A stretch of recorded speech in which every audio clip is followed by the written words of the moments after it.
Oh, hello guys. So here we go. We are here today to discuss some very important functions and formulas that can be used in accounting and finance. Okay, so these formulas are very important when you are dealing with the accounting data and the finance data, and I hope it can make your life very easy.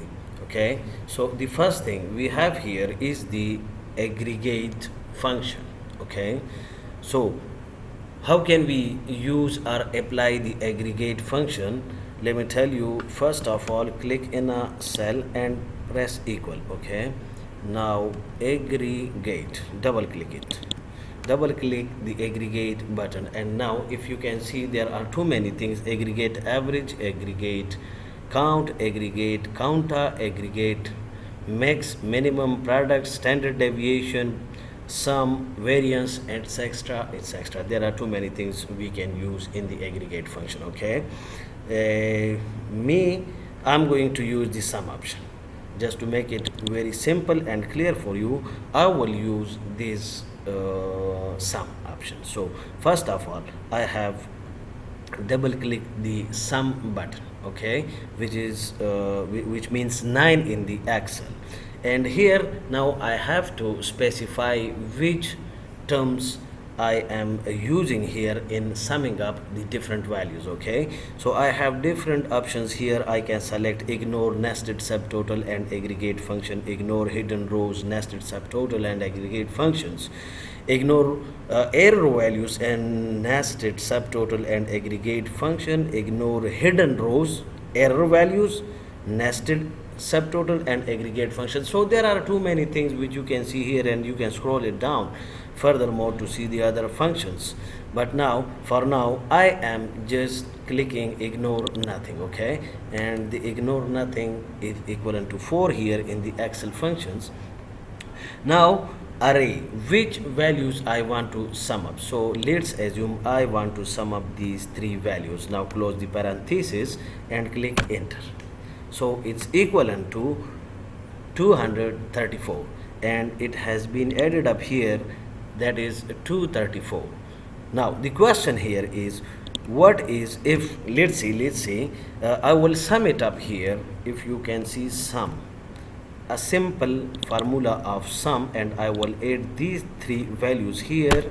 While pressing enter, I got the same answer. Okay, so the question here is that what is the difference between aggregate sum and the simple sum?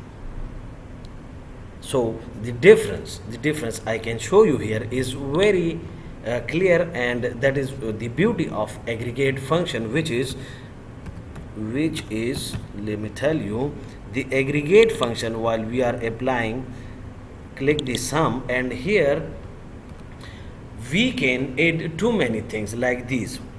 As you saw, I have sum up this value from this row. Okay, but sometimes we have some different values and we have some different things. For example, this one, if I want to sum it up here, sum, it won't work here. You can see, I will drag it up to here, or let's say drag it up to here and press enter. You see it is having some error, and you can't see the result. So here it comes the need of aggregate. If you come to aggregate, you can solve this problem. Okay, now aggregate and double click the sum, comma, and come here, ignore hidden rows, error values, nested subtotal and aggregate function. If we double click this one, and now let me add up all these values. Okay, if I add all these values, you see, close the parenthesis and press enter. Now I have the value here. So this is the beauty of aggregate function while using sum, standard deviation, or any other mathematical functions.